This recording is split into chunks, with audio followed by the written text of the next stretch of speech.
So now we are going to talk about how can social media be used in the education. Of course, social media is endless opportunity for educators, and it's a tool that can help students to improve digital literacy and critical thinking skills.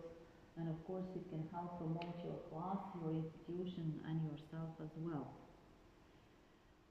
Of course, social media can connect students with resources from experts around the world, facilitate communication and collaboration between classmates, and provide platform for sharing information and ideas. And there are 7 ways to create content for social media channels. The first one, as always, students want to ask for ideas for teachers. Secondly, we can run social media competitions. Keep fingers on pulse, so it means that we have to be always in touch and see what is happening, what are the current news. The next could be that we can use Canva for images for making, for example, newspapers. Adapt our content to the social channel. Get our cameras out, film, take photographies, and don't be afraid to sell material. But with this one we have to be very careful. And now we are going to discuss about the ideas. Of course, we can call experts. We can have our language teachers, and we can ask them about the most popular resources or activities. What is the way we can repurpose for them for social media. These could be short puzzles, these could be grammar quiz questions, different interesting language facts that are all good candidates for social media posts. And if students are engaging with material in the classroom, there is a good chance they will find engaging online. The next one about social media competitions. Of course, this is the fun way where we can involve our students. We can ask them to share photos of the class or answer from their homework or their favorite thing about learning English at your school. And of course, if we want to motivate our students to do something, we have to offer them something small, some small prizes. It could be textbook or dictionary, or but the important thing is getting them engaged with social media percent. Just we have to remember that social media platforms have clear rules stated on our website. About keeping fingers on the pulse, so it means timely and relevant content is useful for learners. And they have to think about current affairs, which are a good source for inspiration. Use whatever what is going on, locally or nationally or internationally, if you think it might interest learners.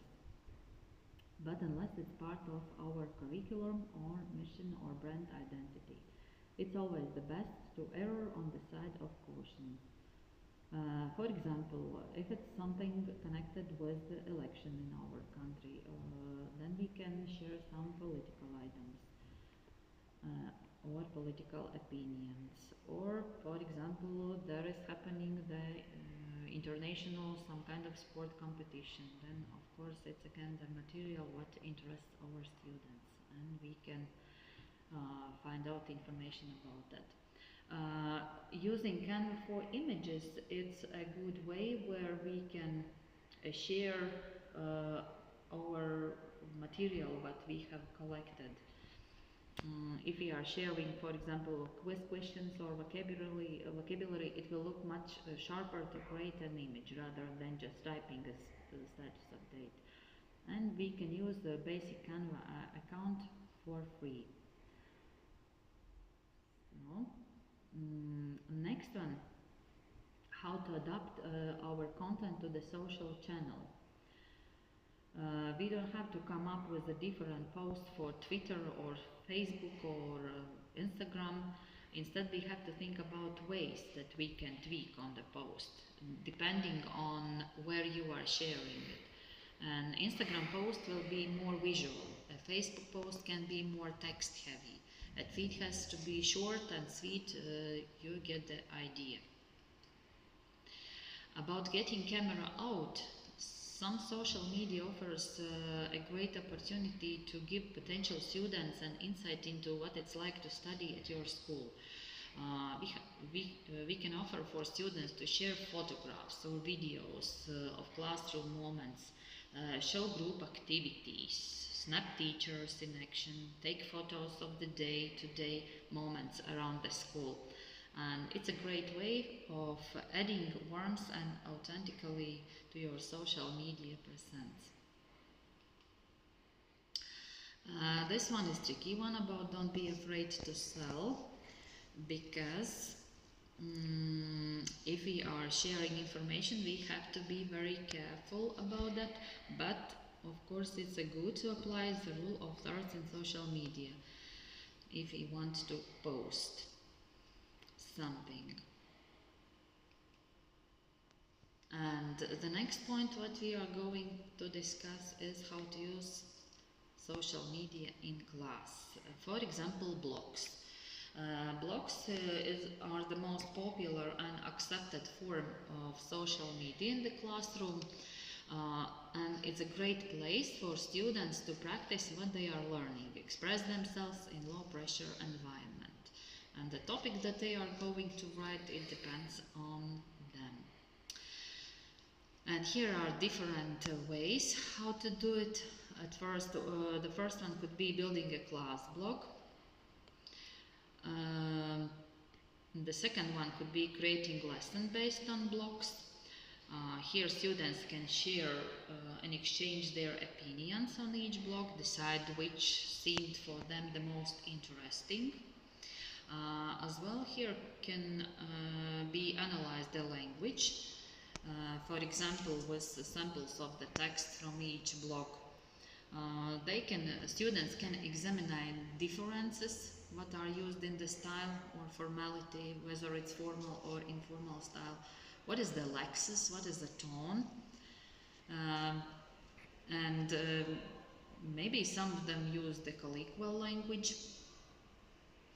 And so students can analyze the text not only and see how the classmates are writing different kind of blogs.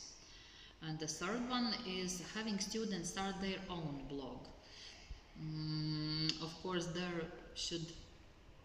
for students should be given the big support, because blogging could be as a habit that has kept us consistently and take time to get good at it.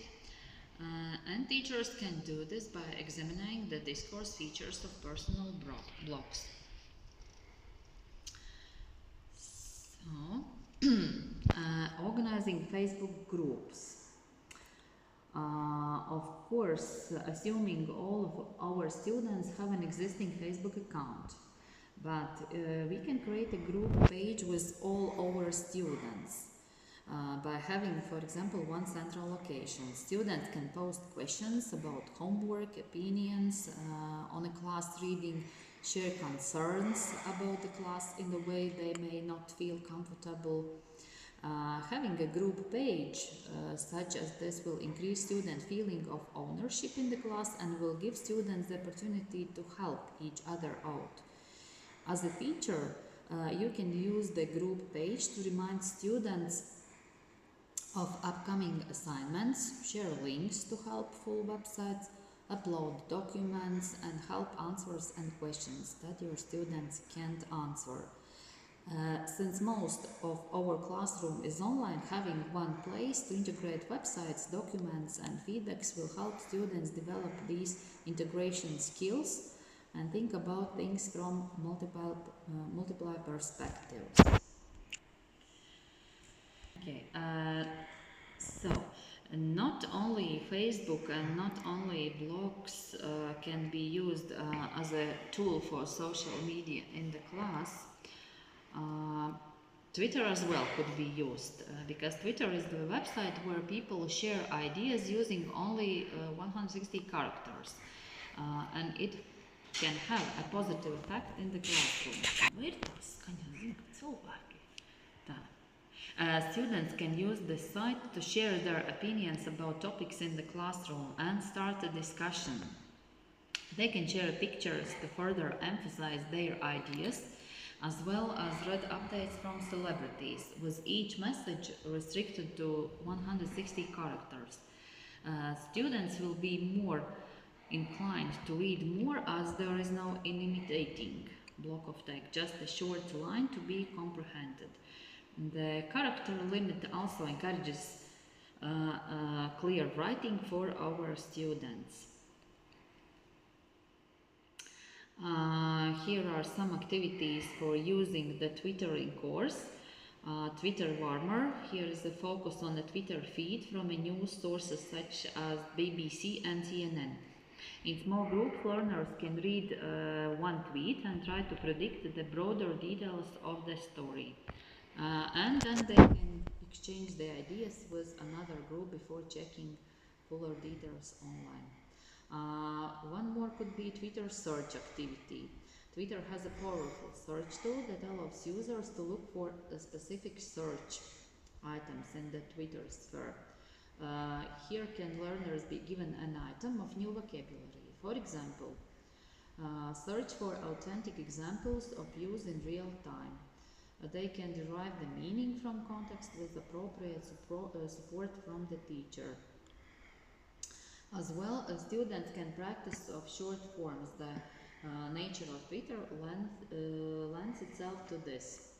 And as well, practice of the present continuous. The immediacy of Twitter suggests the present continuous. Example, writing an article on social media in the EFL classroom. Most recommended ways to use social media to learn languages.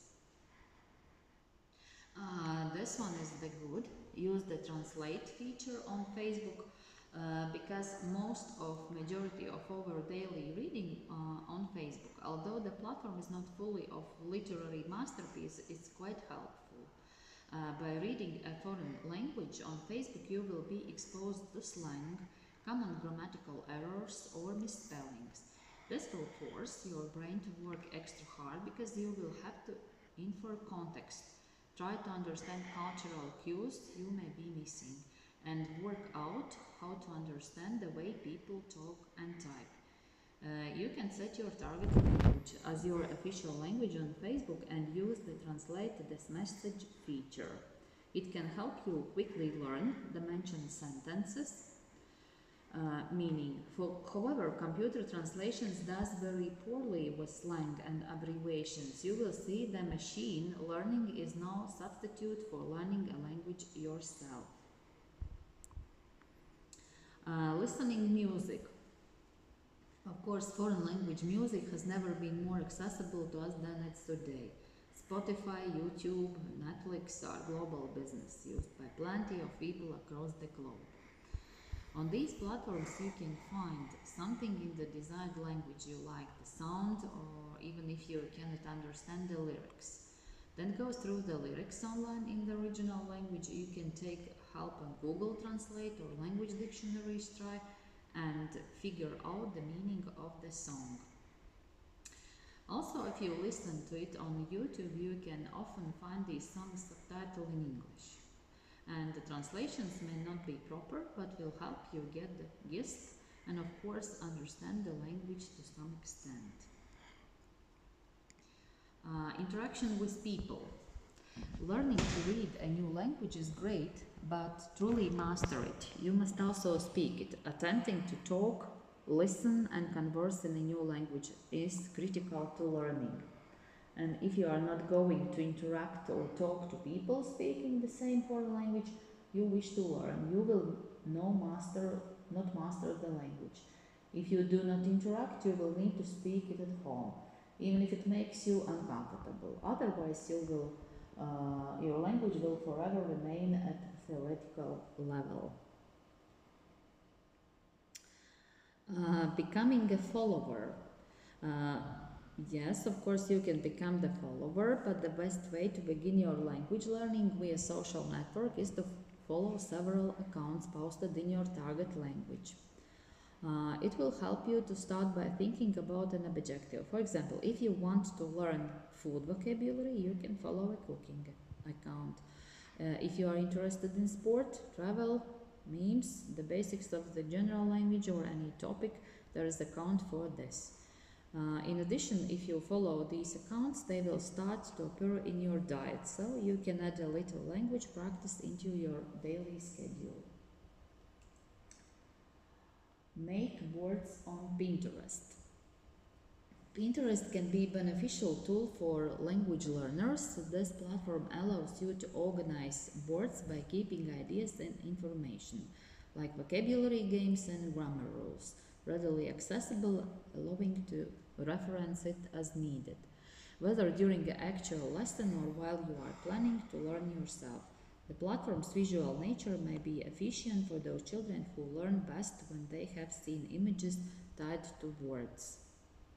And of course, here are a lot of creative ideas shared by language teachers, experts who have successfully thought for a language at home. And ideas can all take advantage of that. Joining in social media groups.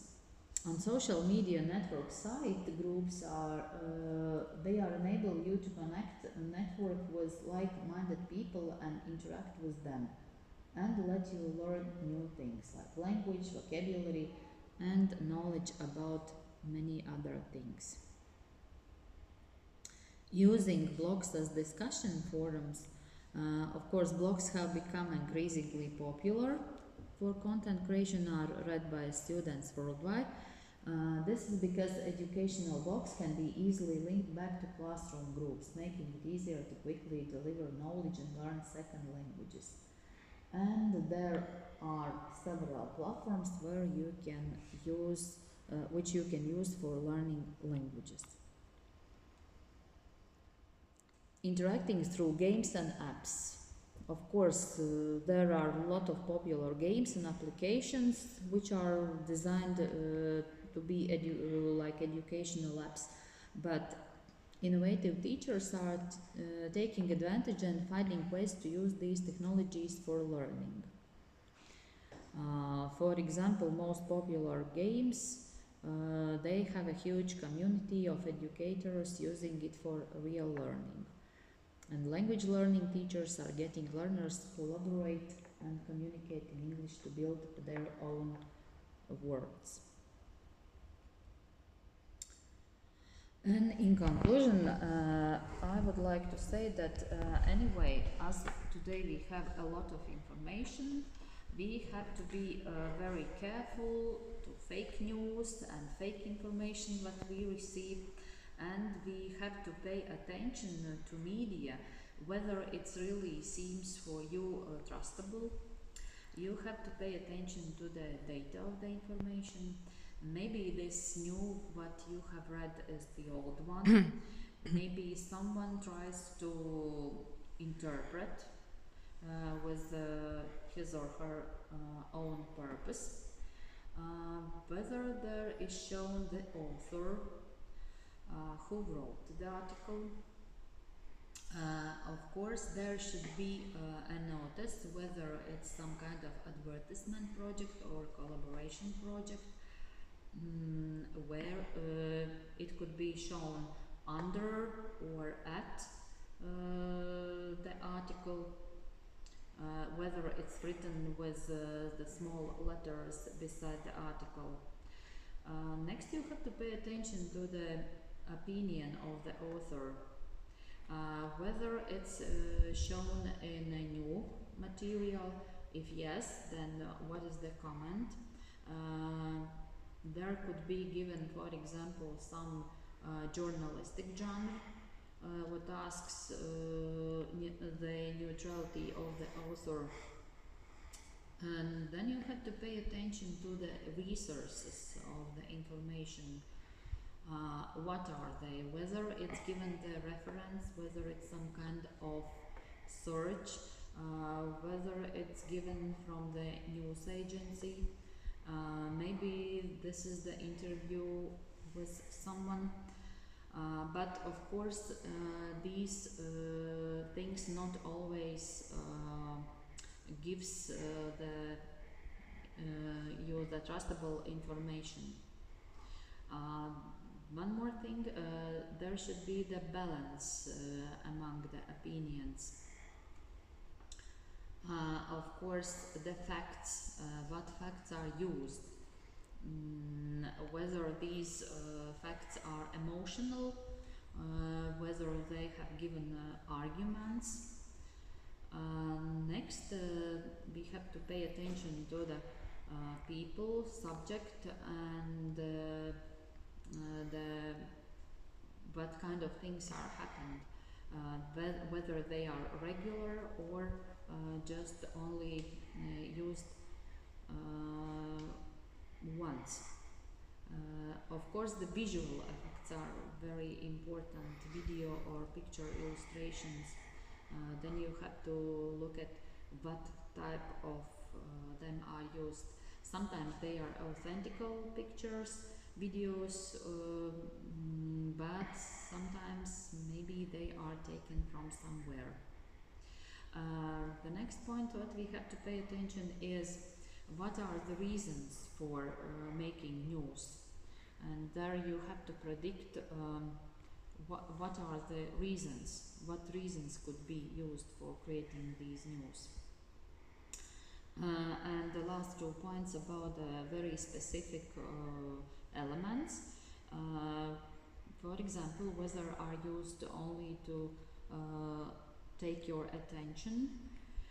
And the last one is about the name of the article, or how this article is meant, whether it's whether it points out the main essence of the article or information that you are receiving.